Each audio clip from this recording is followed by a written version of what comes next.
pada tempat berdirinya, atau pada takbiratul ihram, atau pada takbiratul ihram, maka sholat makmum menjadi batal. Maka sholat makmum menjadi batal.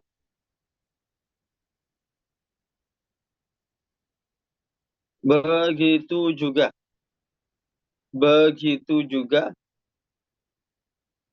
jika makmum membarengi imamnya pada takbiratul ihram. Begitu juga jika makmum mendahului imamnya pada takbiratul ihram.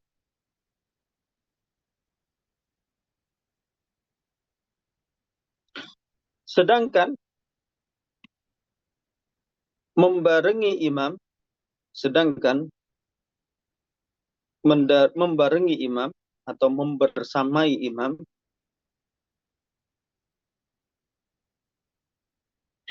pada selain takbiratul ihram. Saya ulang, pada rukun-rukun selain takbiratul ihram. Pada rukun-rukun selain takbiratul ihram. Sedangkan saya ulang, sedangkan membarengi atau membersamai imam pada rukun-rukun selain takbiratul ihram. Pada rukun-rukun selain takbiratul ihram, maka hukumnya makruh. Maka hukumnya makruh.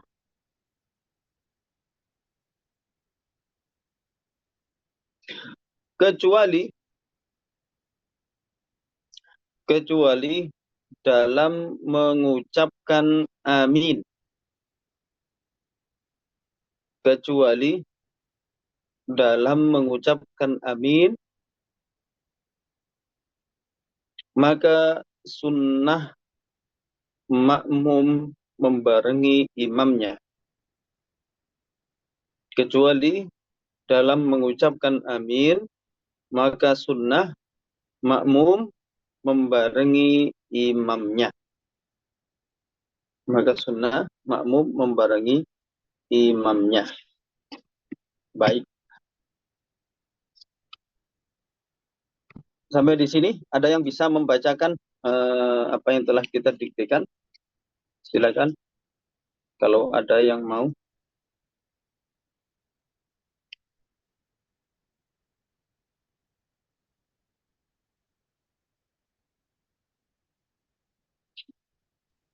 Silakan, Ya, silakan. Saya Ustadz. Ibu Titi, seperti biasa. Silakan. Bismillahirrahmanirrahim. Apa hukumnya makmum membarengi imam dan mendahului imam? Jawaban, jika makmum mendahului imam pada tempat berdirinya atau pada takbiratul ihram, maka sholat makmum menjadi batal. Begitu juga jika makmum membarengi imamnya pada takbiratul ihram. Sedangkan membarengi atau membersamai imam pada rukun-rukun selain takbiratul ihram, maka hukumnya makruh. Kecuali dalam mengucapkan amin, maka sunnah makmum membarengi imamnya. Ya. Baik. Terima kasih Ibu Titi Zamzam. Barakallahu fiik. Semoga Amin. Allah Subhanahu wa taala menjadikan ilmunya Ibu Titi ilmu yang bermanfaat. Amin. Amin. Terima kasih Ustaz. Barakallahu fiik. Baik, akan kita jelaskan singkat atau sedikit. Di sini kita membahas masalah ini, sebenarnya kita masuk ke syarat-syarat atau ya hal-hal yang harus dilaksanakan, harus dipenuhi ketika seseorang melakukan sholat berjamaah, terutama jika dia menjadi makmum. Karena kalau menjadi imam itu sebenarnya gampang, ya kan? Sebenarnya gampang. Yang jadi masalah bukan yang jadi masalah, yang lebih berkonsentrasi sebenarnya itu adalah makmumnya. Yang lebih berkonsentrasi itu adalah makmumnya. Sedangkan imam ada adab-adabnya, ada hal-hal yang perlu diperhatikan oleh imam, apa kesunahan-kesunahannya. Namun yang lebih penting adalah seseorang ketika dia menjadi makmum.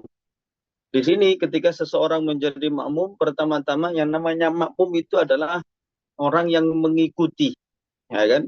Pertama-tama kita katakan makmum itu adalah orang yang mengikuti. Artinya mengikuti itu apa? Mengaitkan sholat dia dengan sholat orang lain. Mengaitkan itu apa maksudnya? Menjadikan sholatnya ini terikat dengan sholat orang yang lainnya. Ini namanya makmum. Jadi karena dia yang mengikat sholat dia, menjadikan sholatnya itu mengikuti sholat orang lainnya, maka di sini disyaratkan agar seorang makmum, layaknya orang yang mengikuti, ya jangan mendahului, ya kan? Pada dasarnya seperti itu.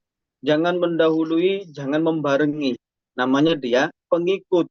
Namanya pengikut, aturan dasarnya, pada dasarnya, normalnya, itu adalah dia kalau bisa adabnya secara ini, itu adalah dia kalau bisa ya tunggu imamnya dulu, baru kemudian kita melakukan rukun atau kesunahan tersebut, ya kan?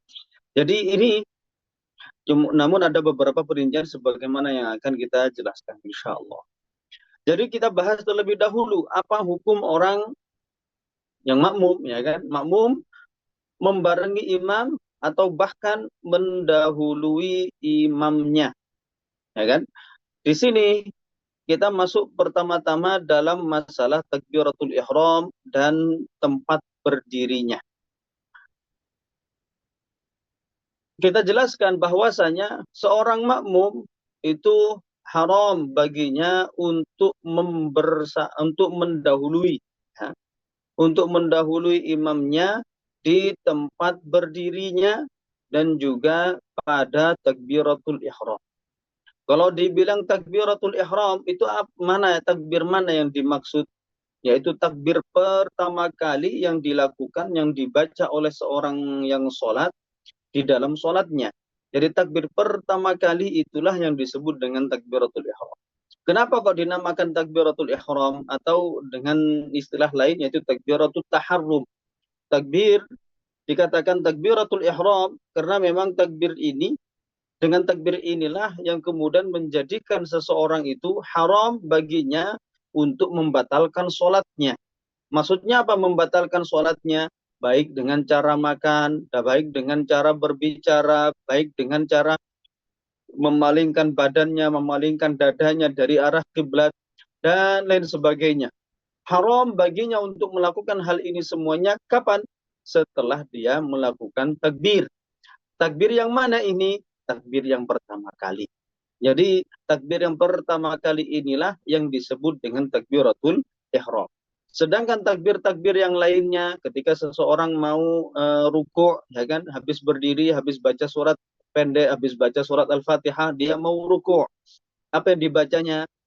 Takbir, Allahu Akbar, ya kan? Dia habis i'tidal, dia mau sujud. Habis sujud, dia mau duduk. Habis duduk, dia mau sujud lagi. Habis sujud, dia mau berdiri atau mau duduk, misalnya. Nah, yang seperti ini dia membaca apa? Dia baca takbir, Allahu Akbar, sambil pindah, sambil gerak. Nah, yang seperti ini namanya takbir intiqal. Takbir intiqal itu artinya apa? Takbir yang dibaca saat seseorang berpindah dari satu rukun, dari satu posisi ke rukun atau ke posisi yang lainnya. Jadi seperti itu. Yang kita bahas di sini bukan takbir intiqal. Yang kita bahas di sini adalah takbiratul ihram. Takbiratul ihram, orang makmum kalau dia mau melakukan kalau dia mau sholat, masuk ke dalam sholat, dia mau mengikat sholat dia dengan sholat orang lain, maka disyaratkan dia tidak boleh mendahului takbiratul ihram dari sholat orang yang mau dikaitkan, diikat sholatnya dengan orang tersebut, sholat tersebut. Artinya apa? Artinya dalam takbiratul ihram, orang itu kalau kita mau membahas orang yang sholat, dikatakan dia sudah masuk dalam perbuatan sholat, sudah masuk dalam rangkaian ibadah sholat, sudah dikatakan, sudah disebut sebagai orang yang sedang sholat. Ini kapan? Batasannya adalah setelah dia mengucapkan takbiratul ihram. Allahu Akbar. Jadi ketika seseorang, ketika dia pertama kali mau sholat, dia mengucapkan Allah, hanya sampai di sini saja. Dalam hatinya sudah niat dia. Di dalam hatinya dia sudah niat mau sholat. Mohon maaf.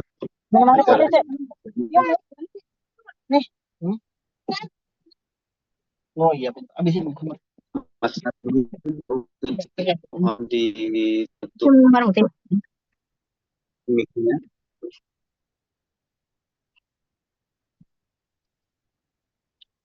Baik, Bu Tuti, mohon maaf ya, mic-nya masih terbuka, biar tidak mengganggu peserta yang lainnya. Ibu Tuti. Baik. Saya ulang, bahwasanya orang yang dikatakan, orang yang mau sholat, dia dikatakan masuk dalam sholat itu kapan? Kalau dia sudah selesai takbiratul ihram. Jadi kalau misalnya dia masih mengucapkan Allah seperti ini, belum selesai dia mengucapkan takbir, belum sampai membaca akbar, atau masih di awal A misalnya, ini belum dikatakan dia sholat, belum masuk dalam perbuatan sholat. Sudah membaca Allahu, kemudian dia mengucapkan ak, hanya sampai di sini dia belum dikatakan sholat. Makanya kalau dikatakan sholat itu kapan? Kalau dia sudah selesai membaca akbar, ro dari kata akbar. Jadi orang yang mau sholat makmum, ya, makmum itu apa tadi? Yaitu orang yang mau menjadikan sholat dia terikat, terkait, mengikuti sholat orang lain. Maksudnya apa sholat orang lain? Ya setidaknya orang lain ini sudah masuk dalam sholat. Imamnya sudah masuk dalam sholat. Imamnya itu sedang melakukan sholat. Jangan sampai kemudian imamnya belum masuk dalam sholat, kemudian ada orang lain, takbiratul ihram, kemudian dia berniat makmum kepada orang tersebut. Gimana? Maksudnya apa? Maksudnya adalah imamnya itu belum sholat, sedangkan makmumnya sudah sholat, dan saat itu juga dia mengikat sholat dia dengan sholat imamnya, sedangkan imamnya belum sholat. Nah, nggak bisa. Artinya apa? Artinya kalau kita mau melakukan sholat, mau menjadi makmum, artinya apa? Kita mengikat sholat kita dengan sholat orang lain. Artinya mengikat sholat kita dengan sholat orang lain, artinya adalah orang lain ini harus sudah masuk dalam sholatnya. Kapan orang lain ini atau imamnya itu dikatakan masuk dalam sholatnya, sedang melakukan sholat, artinya dia harus sudah selesai membaca takbiratul ihram. Allahu Akbar. Imamnya sudah selesai ro di sini, akbar. Ro dalam kata akbar sudah selesai dia. Disinilah imamnya dikatakan, oh dia sudah masuk dalam sholat. Oh imamnya sudah sedang melakukan sholat. Karena imamnya sedang melakukan sholat, barulah kita sebagai makmum boleh di sini mengucapkan takbiratul ihram, membaca takbiratul ihram sembari berniat menjadi makmum. Yang seperti ini. Ya, jangan sampai kemudian imamnya masih sedang membaca Allah, belum selesai takbir, hanya sampai membaca Allah, makmumnya langsung Allah, langsung bareng juga. Nah, ini artinya apa? Dengan bareng, artinya apa? Dia membarengkan sholatnya dengan sholat orang yang belum sholat.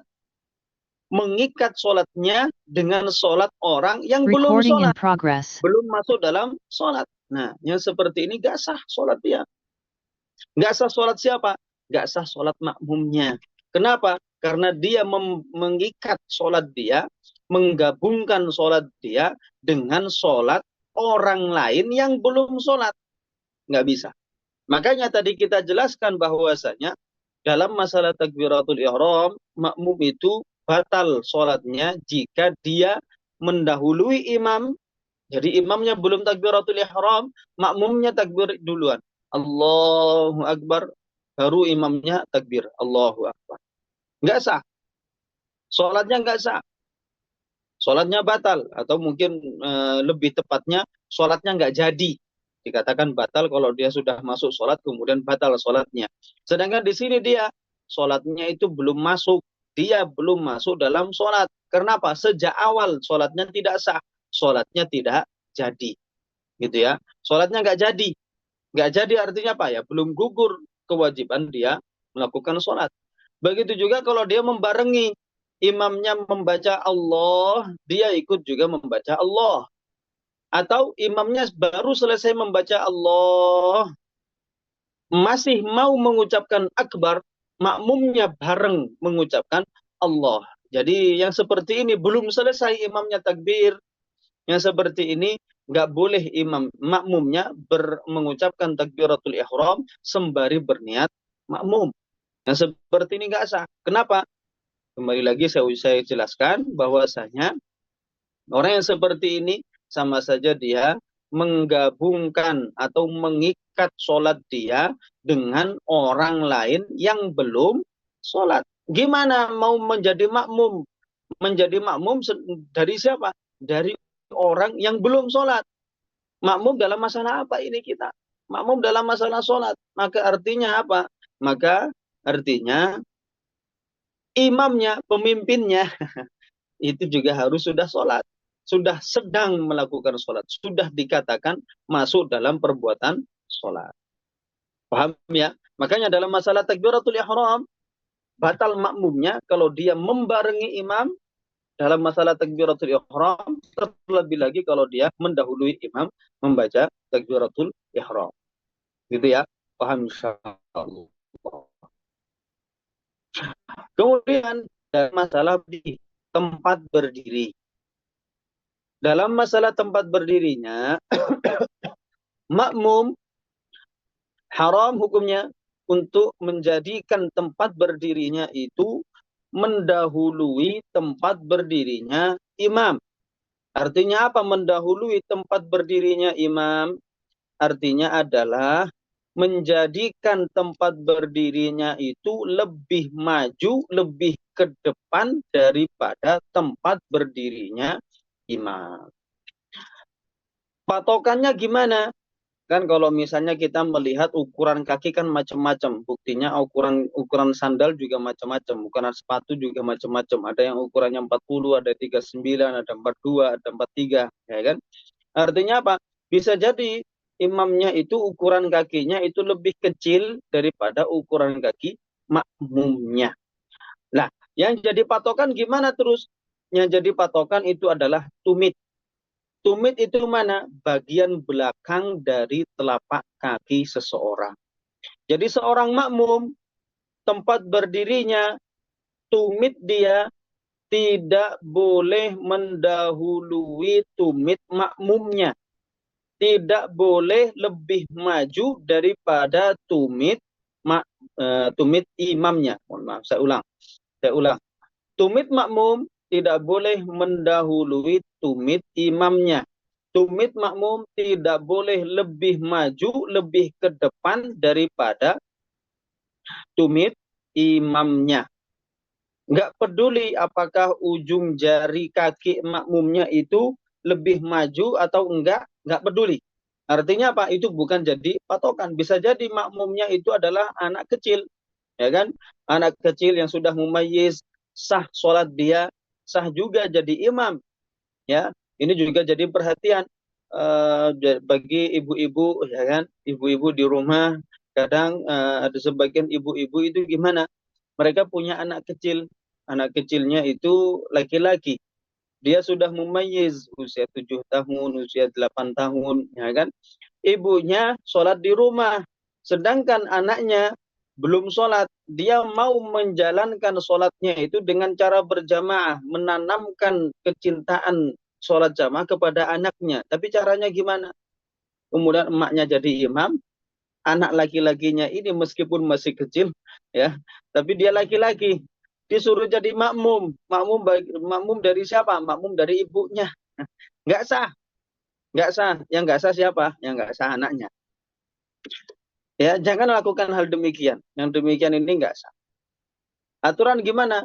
Bagaimanapun juga, kalau makmumnya itu perempuan, imamnya tidak boleh,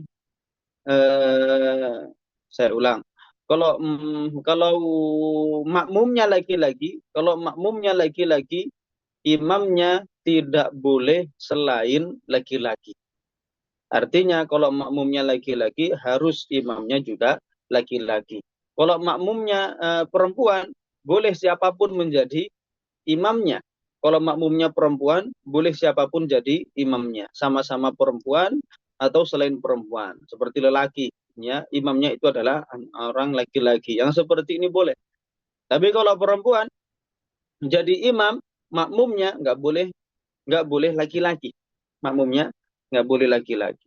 Kalau makmumnya laki-laki, makmumnya nggak boleh perempuan, gitu ya. Nah, kembali ke permasalahan kita, kita menjelaskan bahwasanya yang menjadi imam itu adalah harus seseorang setidaknya sholatnya sudah sah. Maka dari sini kita jelaskan kalau misalnya seseorang bermakmum kepada seorang anak laki-laki atau anak perempuan, ya, dengan masalah jenis kelamin, imam dan makmumnya sudah jelas tadi, ya. Intinya imamnya itu adalah anak kecil, sah, sah. Selama sholat anak kecil ini dikatakan sah, meskipun dia belum balik, maka sholatnya sah, sah juga menjadi imam dia. Boleh menjadi imam. Bisa jadi makmumnya itu adalah orang besar, ya. Sesama anak kecil sholat berjamaah sah bagi mereka. Atau orang besar sholat bermakmum kepada anak kecil. Ini juga sah selama sholat anak kecilnya kita bilang sholatnya sah. Selama anak kecil ini sah, maka sah juga menjadi imam. Dalam kondisi demikian, bisa jadi yang namanya anak kecil, umumnya anak kecil kakinya lebih kecil daripada orang dewasa. Kalau makmumnya orang dewasa, dia orang dewasanya itu tumitnya itu sudah di belakang, ya, sudah di belakang tumit imamnya. Namun karena kaki makmumnya itu lebih besar, bisa jadi, ya, ujung jari kaki makmumnya lebih maju, lebih ke depan daripada ujung jari kaki imamnya. Yang seperti ini nggak masalah, selama tumit makmum tidak mendahului tumit imamnya. Gitu ya. Dan dalam hal ini, artinya apa? Yang menjadikan sholatnya batal itu hanya jika makmumnya itu tumitnya maju, lebih maju daripada tumit imamnya. Kalau misalnya membersamai atau sejajar, ya, tumit makmum sejajar dengan tumit imam, yang seperti ini tidak masalah. Yang seperti ini tidak masalah. Meskipun yang lebih utama tumit makmum lebih ke belakang, mundur, agak ke belakang dibandingkan dengan tumit imamnya. Seperti itu. Paham ya? Kemudian kalau misalnya membarengi di selain takbiratul ihram, apa hukumnya? Kita jelaskan tadi hukumnya makruh, termasuk dalam masalah tumit tadi. Ya, termasuk dalam masalah tumit. Yang seperti ini hukumnya makruh kecuali di satu tempat, yaitu ketika seseorang mengucapkan amin. Artinya dalam sholat jahriyah, maksudnya apa sholat jahriyah itu? Sholat yang disunnahkan di situ seseorang membaca bacaan sholatnya itu dengan suara yang terdengar olehnya dan oleh orang lain. Ini namanya orang baca sholat jahriyah. Jadi ada dua macam sholat. Ada sholat yang jahriyah, ada sholat yang sirriyah. Bacaan jahar, ada bacaan sir. Jahri atau sirri. Jahriyah atau sirriyah. Sirri atau jahri itu gimana patokannya? Patokannya itu siapa yang mendengar. Kalau yang suara ini hanya bisa didengar olehnya saja, maka ini sholatnya atau bacaannya adalah bacaan sirri, bacaan lirih. Kalau misalnya bacaannya ini bisa didengar olehnya dan juga orang lain, ya, dan juga orang lain, maka ini sudah masuk pada bacaan jahri, sudah masuk pada bacaan jahri atau bacaan jahriyah, sholat jahriyah. Nah, jadi kalau misalnya saya bicara, kadang kita berbisik, ya kan? Berbisik itu gimana? Berbisik itu adalah mengucapkan suara, berbicara dengan suara lirih, tapi sekiranya didengar oleh orang lain yang di dekat kita saja, sedangkan orang lain yang jauh itu nggak dengar. Yang seperti ini, suara yang seperti ini disebut dengan suara yang jahri juga. Suara jahri atau bacaan qiraah jahriyah, sholat jahriyah. Ini perlu diperhatikan. Jadi rata-rata atau mayoritas sholat yang kita laksanakan, makmum. Sebagai makmum kita, kalau kita sholat maghrib, sholat isya, sholat zuhur, sholat asar, ya kan, sholat apapun itu, kalau kita posisinya sebagai makmum, maka sholat kita, bacaannya itu disunahkan untuk membaca sirri. Artinya sirri itu apa? Cukup kita saja yang bisa mendengarkannya. Kalau bisa didengar oleh orang lain, meskipun satu orang yang berada di dekat kita, maka ini sudah termasuk bacaan jahri. Ya, kalau kita mau mendapatkan kesunahan, maka kita bacaannya cukup bacaan yang sirri saja. Nah, di sini kalau kecuali apa ini? Kecuali makmum itu bacaannya itu semuanya sirri, termasuk takbiratul ihram, takbir intiqal, semuanya sirri kecuali satu. Yaitu apa? Yaitu bacaan amin. Ya. Bacaan amin ini disunahkan bagi makmum untuk membaca dengan suara jahri. Jahar, dengan bacaan jahar, bacaan jahriyah. Artinya apa? Sekiranya terdengar oleh orang lain.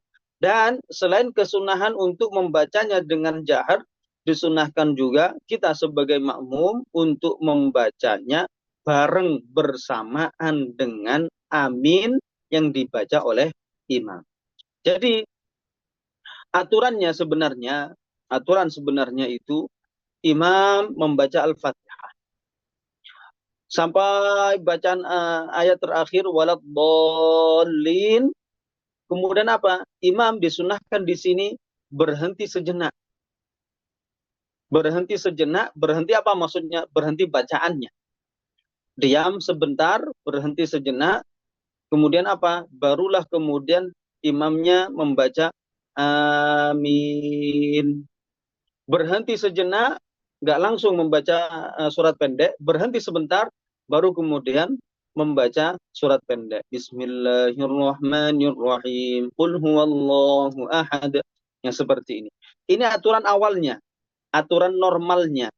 Jadi kalau misalnya imamnya mau melaksanakan hal demikian, makmum jangan langsung buru-buru. Makmumnya jangan langsung buru-buru. Imamnya mau berhenti sejenak karena ingin mengikuti kesunahan.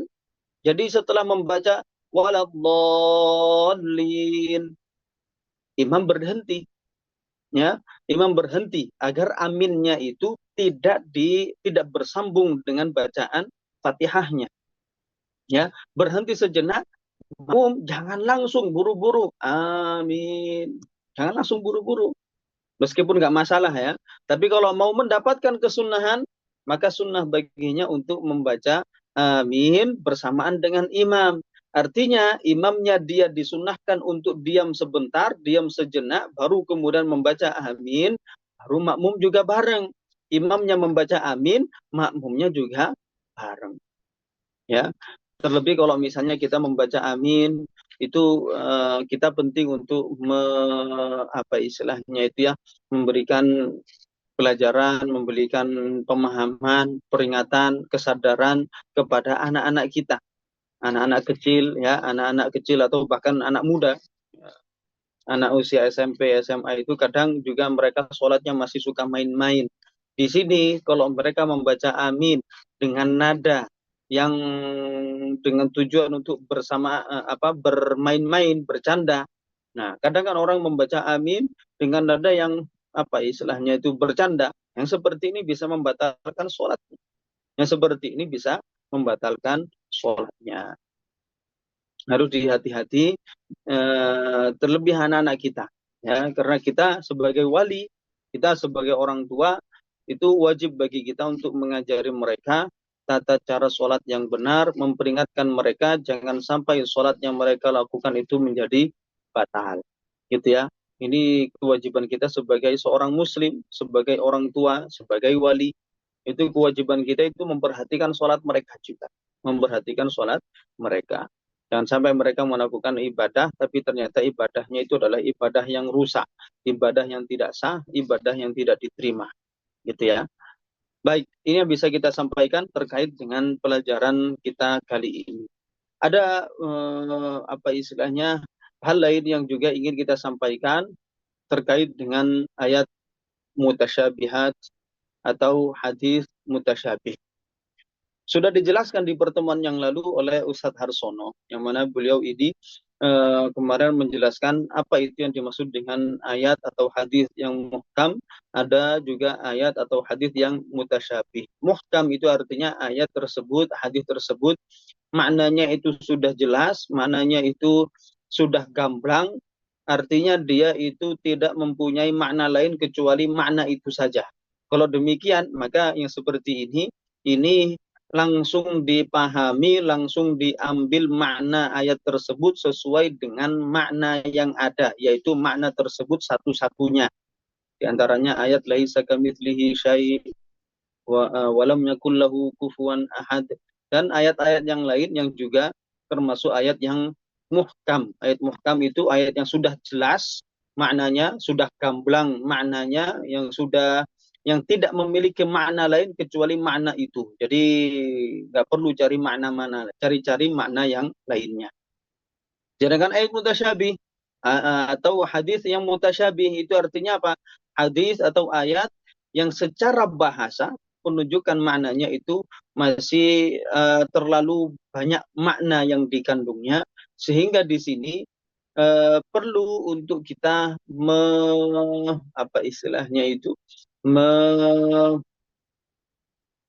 memikir ulang, mengembalikan, menyelaraskan, menyesuaikan makna ini dengan makna ayat yang muhkam. Karena ayat muhkam kan ayat yang sudah jelas. Ayat muhkamat itu ayat yang sudah jelas. Sudah jelas maknanya. Maka jangan sampai ayat mutasyabih ini dimaknai dengan makna yang bertentangan, yang kontradiksi dengan ayat yang muhkamat. Karena ayat Al-Quran semuanya dari awal sampai akhir, hadis Rasulullah Shallallahu Alaihi Wasallam seluruhnya itu tidak ada yang saling bertentangan, tidak ada yang kontradiksi satu sama lain, meskipun hanya satu ayat ataupun satu hadis. Kalau misalnya ada satu hadis misalnya, ternyata dia nggak bisa dimaknai kecuali dengan makna yang bertentangan dengan ayat yang muhkamat, maka diketahui bahwasanya hadis tersebut hadis yang palsu. Ya, hadis yang palsu atau hadis yang dhaif tidak bisa tidak bisa digunakan, tidak bisa dijadikan hujjah, bisa dijadikan dalil. Benar kita menyebutnya hadis tapi tidak bisa kita pakai, kita pegang, nggak bisa. Di antara hal yang penting untuk kita pahami bahwasanya Allah Subhanahu wa taala, sebagaimana yang kita yakini bersama, Allah Subhanahu wa taala laisa kamitslihi syai', tidak ada satupun tidak ada satupun hal ciptaan Allah yang serupa, yang semisal, yang sama, yang sepadan dengan Allah Subhanahu wa taala. Satu, dua, atau beberapa segi keserupaan. Ini mustahil, tidak ada. Dari sini kita memahami bahwasanya Allah yang menciptakan benda, maka Allah bukanlah benda. Allah yang menciptakan makhluk yang mempunyai ukuran, Allah tidak mempunyai ukuran. Allah menciptakan makhluk mempunyai anggota badan, ada wajah, ada tangan, ada kaki, ada muka, ada mata, ada hidung, ada mulut, dan seterusnya. Maka Allah Subhanahu wa taala Maha suci dari ini semuanya.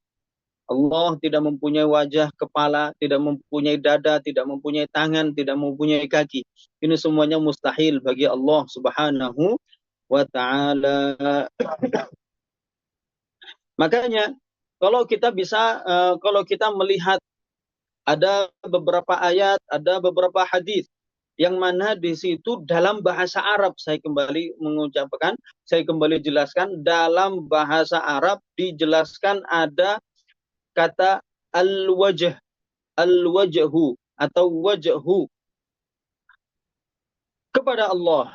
Maka ketahuilah kata al-wajh ini sama sekali tidak bisa diartikan, dimaknai, dipahami dengan makna wajah, muka yang ada pada diri kita seperti yang ada pada diri kita ini. Allah Subhanahu wa taala sebagaimana tidak mempunyai anggota badan, juga tidak mempunyai muka. Tidak mempunyai muka, tidak mempunyai kepala, tidak mempunyai anggota badan yang lainnya. Ya kan? Sebagaimana yang disebutkan oleh Imam Abu Ja'far At-Tahawi, ta'ala ya'nillah wal ghayati wal arkan wal a'dha'i wal adawat. Allah Subhanahu wa taala Maha suci anil hududi wal ghayat, dari batas-batas akhir, dari ukuran-ukuran, dari batas-batas akhir, wal arkan, dan maha suci dari sisi-sisi. Tidak ada sisi kanan, tidak ada sisi kiri bagi Allah.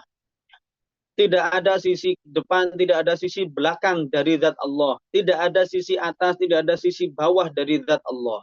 Allah maha suci dari ini semuanya, sebagaimana juga Allah Subhanahu wa taala Maha suci dari al-a'dha wal adawat. Tidak mempunyai anggota badan besar, tidak mempunyai anggota badan kecil. Anggota badan besar seperti tangan, kaki, dada, kemudian punggung, dan seterusnya. Maha suci dari ini semuanya. Maha suci juga dari anggota badan kecil seperti lidah, seperti anak lidah yang ada di atas, ya kan? Ini anggota badan kecil. Ini semuanya mustahil bagi Allah Subhanahu wa taala.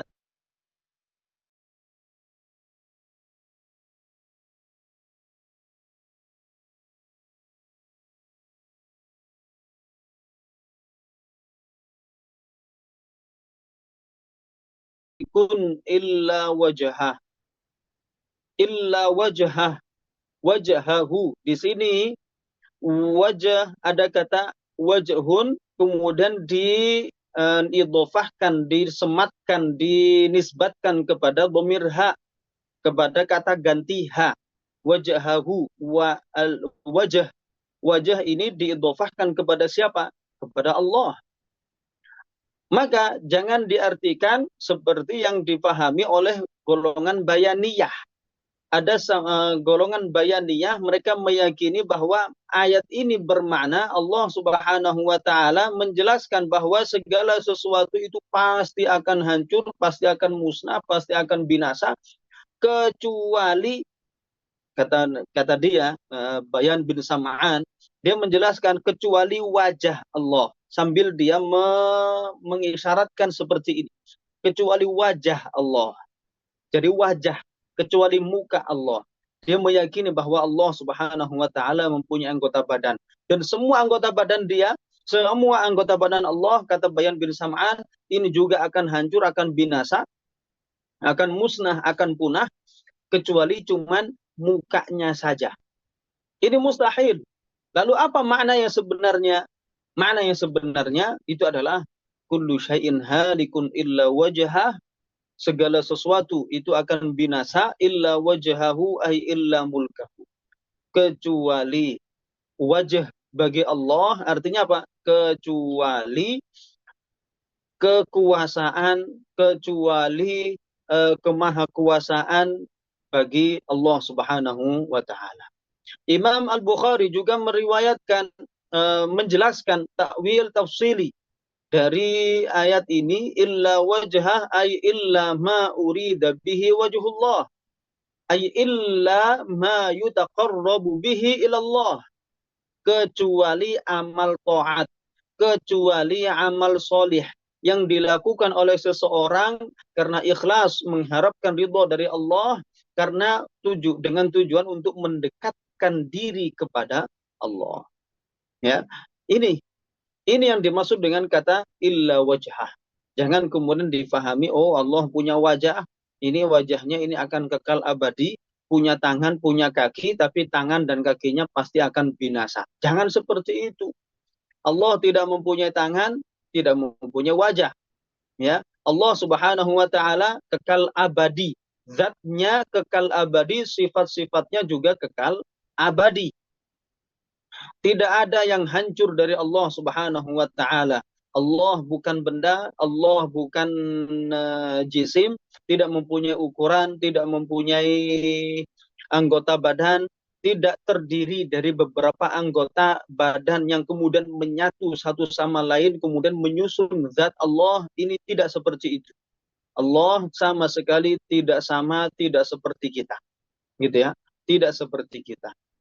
Begitu juga dalam Al-Quran disebutkan, innama nut'imukum liwajhillah la nuridu minkum jazaa'an wala syukura. Artinya apa? Allah Subhanahu wa taala memuji sebagian orang yang mana mereka itu memberi makan kepada orang fakir, kepada orang miskin, kepada anak yatim, bahkan kepada orang kafir yang menjadi tawanan perang umat Islam. Ini orang Islam yang memberi makan kepada mereka ini dipuji oleh Allah. Dan dipuji juga karena apa? Niat mereka ikhlas. Karena niat yang ikhlas ini kemudian dijelaskan oleh Allah Subhanahu wa taala bahwa dengan ungkapan yang begitu indah. Karena memang Allah Subhanahu wa taala menjadikan Al-Qur'an itu adalah sebuah kitab suci yang sekaligus menjadi mukjizat bagi Nabi Muhammad sallallahu alaihi wasallam. Dari segi apa? Dari segi keindahan bahasanya, dari segi kesopanan tutur katanya. Subhanallah. Untuk menjelaskan bahwasanya mereka itu dipuji, memberi makan itu dipuji oleh Allah karena apa? Karena mereka melakukan hal demikian ini, memberi makan kepada orang fakir miskin, kepada anak yatim, bahkan kepada orang non-muslim yang menjadi tawanan perang umat Islam. Dipuji oleh Allah karena mereka melakukannya ikhlas, karena ingin mengharapkan ridho, balasan pahala dari Allah, diungkapkan dalam satu ayat. Seakan-akan mereka mengucapkan innama nut'imukum liwajhillah. Kami itu kata dalam Al-Qur'an disebutkan mereka sesungguhnya tidak mengucapkan kata ini. Jadi mereka sesungguhnya tidak mengucapkan, tidak mengatakan kalimat ini kepada orang-orang yang mereka kasih makan. Mereka kasih makan begitu saja. Meskipun mereka mencintai, menyukai makanan ini, sebenarnya bahkan mungkin berat secara syahwatnya, secara hawa nafsunya, itu berat untuk memberikan makanan yang dicintai, yang disukainya ini kepada orang lain. Tapi meskipun demikian, mereka sengaja mendahulukan, mengutamakan orang lain daripada dirinya karena ingin mengharap ridha Allah. Dijelaskan di sini seakan-akan mereka mengatakan innama nut'imukum liwajhillah. Mereka enggak mengutarakannya dengan lisan mereka. Mereka mengatakan, seakan-akan hati mereka mengatakan, kami memberi makan kepada kalian liwajhillah. Liwajhillah di sini artinya apa? Artinya adalah li ta'atillah, karena ingin melakukan ketaatan kepada Allah. Karena ingin melakukan ketaatan kepada Allah. Jadi kata wajah itu jangan diartikan mengharapkan wajah, muka dari Allah. Apa maksudnya? Orang melakukan ketaatan, orang melakukan amal soleh, melakukan ibadah, ternyata di situ disebutkan liwajhillah, ibtigha mardatillah. Itu maksudnya. Liwajhillah itu apa maksudnya? Bukan berarti orang melakukan ketaatan kemudian ingin mengharapkan wajah dari Allah, mengharapkan wajahnya Allah, mengharapkan mukanya Allah yang merupakan anggota badan ini. Apa ini? Bagaimana kemudian orang melakukan ketaatan? Tujuannya itu.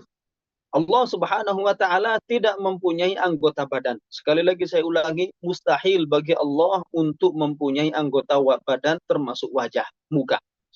Maka ketika dalam bahasa Arab misalnya disebutkan liwajhillah, liwajhillah, itu maksudnya apa? Maksudnya adalah litaatillah, litaatillah, untuk libtigha'i mardatillah, littaqarrubi ilallah, untuk mendekatkan diri kepada Allah, sebagai ketaatan kepada Allah, untuk mendapatkan ridha dari Allah. Ini maknanya. Ini maknanya. Termasuk juga sebuah hadis yang diriwayatkan oleh Imam Ibnu Hibban. Beliau meriwayatkan sebuah hadis dari Rasulullah Sallallahu Alaihi Wasallam. Hadis tersebut berbunyi, al-mar'atu aurah. Mar'ah itu perempuan itu adalah aurat. Kenapa dikatakan perempuan itu aurat? Ya, maksudnya itu bukan berarti perempuan itu aurat semuanya, tidak. Maksudnya adalah mayoritas, kebanyakan, sebagian besar tubuh perempuan, bagian badan perempuan itu adalah aurat. Makanya para ulama menjelaskan bahwa aurat perempuan itu adalah seluruh badan dia, kecuali wajah dan kedua telapak tangan. Wajah, ya kan, sebagaimana yang kita jelaskan di bab sholat kemarin, dan juga telapak tangan. Hanya ini saja yang bukan aurat. Makanya Rasulullah Shallallahu Alaihi Wasallam menjelaskan al-mar'atu aurah, sebagian besar badan perempuan itu adalah aurat. Faida kharajat istashrafaha syaitan. Ketika perempuan ini keluar rumah, maka setan di sini dia mulai melakukan kerja, ya, kerja. Artinya apa? Setannya mulai melaksanakan kerjaan dia dengan cara apa? Mengganggu perempuan ini dan juga mengganggu orang lain. Istashrafaha syaitan artinya apa? Menjadikan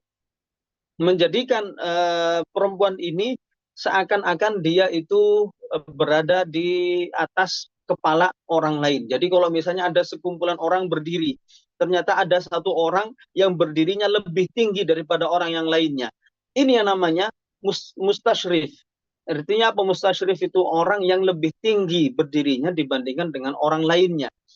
Yang seperti ini artinya apa? Semua mata tertuju kepada dia. Menjadikan semua mata, setan akan menjadikan semua mata itu tertuju, bukan semua ya, mata-mata orang yang tidak bertakwa kepada Allah, tertuju kepada perempuan ini. Artinya apa? Menggoda perempuan ini dari segi hatinya. Dia kalau keluar, diganggu oleh setan, oh saya harus berdandan rapi, cantik, wangi, dan seterusnya, ya kan? Tujuannya apa? Ya agar dipuji orang, agar orang itu terkesima, terpesona melihatnya, kecantikannya, dan seterusnya. Dalam hatinya ketika keluar, kalau misalnya dia keluar rumah tujuannya seperti ini dosa. Ini dosa bagi perempuan. Begitu juga menjadi setan juga menggoda orang lain dengan sebab perempuan ini, yaitu dengan cara orang ini dijadikan, perempuan ini dijadikan cantik, orang lain melihatnya dengan syahwat, bahkan bisa istilahnya itu tertarik, terpikat, terpesona, sehingga tergoda untuk melakukan perbuatan yang tidak senonoh dan seterusnya, ya kan?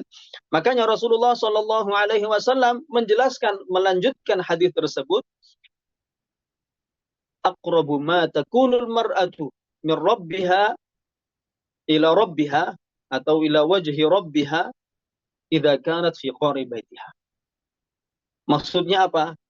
Maksudnya adalah perempuan ini akan menjadi hamba yang sangat taat kepada Allah jika dia berada di dalam rumahnya. Jadi ini istilahnya anjuran dari Rasulullah Shallallahu Alaihi Wasallam bagi kita umat Islam, bagi para perempuan untuk senantiasa menutup diri, tidak banyak mengekspos diri, jangan dikit-dikit selfie segala macam, ya kan? Melakukan selfie dan segala macam ini bukan kebiasaan orang umat Islam yang soleh. perempuan-perempuan yang soleh tidak melakukannya. Jadi apa istilahnya itu di sini min wajhi rabbiha. Di sini dikatakan oleh Rasulullah, aqrabu ma takunul mar'atu min wajhi rabbiha. Wajah di sini, wajah di sini ini artinya apa? Artinya adalah ila ta'ati rabbiha. Bermakna taat.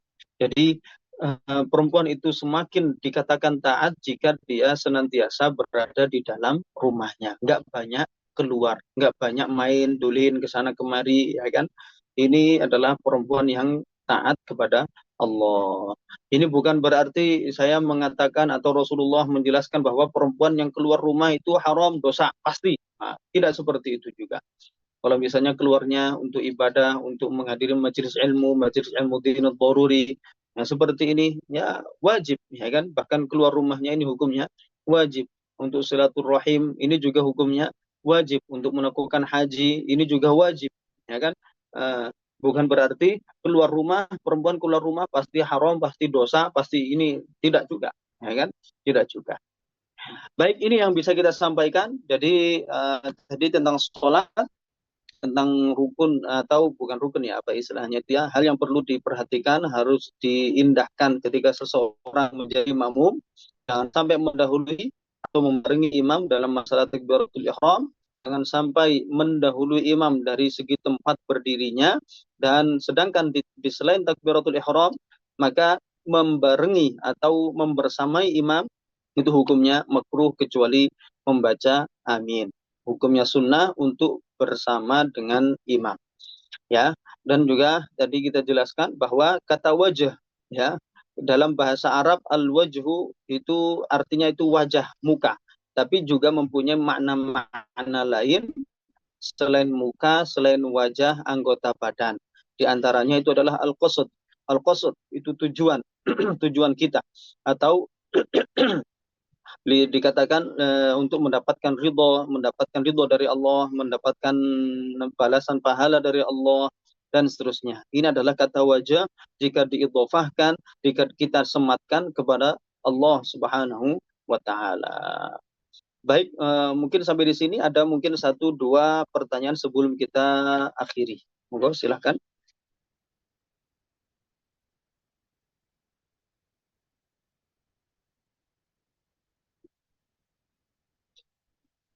Baik, Mas Erik, silakan.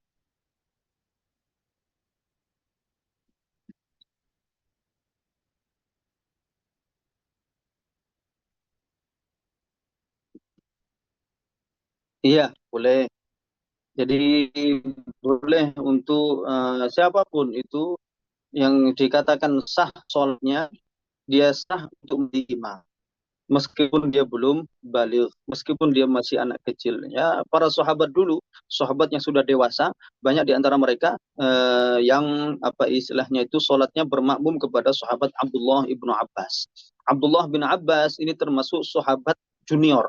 Dikatakan sahabat junior, kenapa? Karena memang ketika Rasulullah Shallallahu Alaihi Wasallam meninggal dunia, beliau masih kecil ketika itu. Dan para sahabat yang senior bahkan mengakui keilmuan sahabat Abdullah bin Abbas. Karena demikian inilah kemudian Abdullah bin Abbas itu apa istilahnya itu ya, di didorong, ya, atau mungkin kalau istilah orang kita sekarang itu diorbitkan sama Sayyidina Umar, ya. Diorbitkan artinya apa? Ditunjukkan oleh Sayyidina Umar bahwa Abdullah bin Abbas ini mempunyai pemahaman yang luar biasa, bahkan terhadap ayat. Pemahaman Abdullah bin Abbas itu lebih lebih tinggi daripada sahabat yang lainnya, sebagian sahabat yang lainnya. Sahabat yang lain memahami ayat ini kayak gini gini gini sesuai dengan kulitnya saja istilahnya. Artinya sesuai dengan kulitnya ya sesuai dengan lafaz-lafaznya saja. Tapi sahabat Abdullah bin Abbas belum memahami makna di balik lafaznya. Artinya apa? Makna yang dikandung oleh ayat ini lebih dari sekedar lafaz yang nampak. Nah, maka para sahabat juga banyak di antara mereka yang melakukan sholat itu bermakmum kepada sahabat Abdullah bin Abbas ketika itu beliau belum balik. Seperti itu. Boleh. Syaratnya ya, intinya sholat siapapun itu yang sah, maka sah juga dia untuk menjadi imam. dengan ketentuan yang kemarin kita jelaskan, yang tadi kita jelaskan ya kan, dari segi jenis kelaminnya, kalau makmumnya laki-laki, imamnya harus laki-laki. Kalau imamnya perempuan, makmumnya harus perempuan. Ya, imamnya perempuan, makmumnya harus perempuan. Makmumnya laki-laki, imamnya harus laki-laki. Kalau imamnya laki-laki, siapapun boleh menjadi imam. Saya ulang. Kalau imamnya laki-laki, siapapun boleh jadi makmumnya. Kalau makmumnya perempuan, siapapun boleh menjadi imamnya. Seperti itu. Paham ya? Barakallahu fiik. Ada yang mau ditanyakan lagi? Silakan. Bu Dewi, ini nggak ada suaranya Bu Dewi ini. Aduh, Masya Allah. Baik, mungkin sampai di sini kita akhiri dulu pertemuan kita. Semoga ini semuanya bisa menjadi ilmu yang bermanfaat untuk kita semuanya. Semoga Allah Subhanahu wa taala menjadikan kita senantiasa menjadi orang-orang yang alim dan juga mengamalkan ilmu yang telah kita pelajari. Semoga Allah Subhanahu wa taala menerima amal-amal soleh kita, menjadikan amal soleh kita menjadi bekal yang bermanfaat untuk kehidupan kita di akhirat nanti. Amin ya rabbal Amin. alamin. Barakallahu fikum. نهلل ونصلي على النبي لا إله إلا Recording الله. stopped. اللهم صل على سيدنا محمد على آله وصحبه وسلم. رب ولوالدي وللمؤمنين والمؤمنات الحمد لله رب العالمين. Kurang lebihnya mohon maaf dari saya. Saya akhiri. Assalamualaikum warahmatullahi wabarakatuh. Waalaikumsalam warahmatullahi Assalamualaikum warahmatullahi wabarakatuh. wabarakatuh. Waalaikumsalam, Ustaz.